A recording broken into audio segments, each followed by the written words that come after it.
İncinen yanlarından öpmemi istedi. Silüetleri salındı hayaletlerin. Soluk bir ses olup çınladı. Sokuldu usulca, duyumsadı. Kelebek çırpınışları ömrümü. Gülümseyen bir ninniydi gece. Hafif mağrur bir istisnaydı.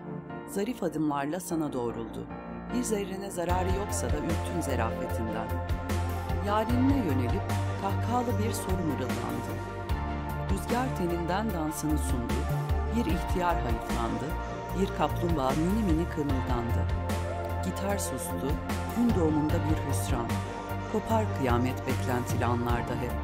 Garibim keyifle içemedi ya çayını. Şimdi gidip durmak zamanı.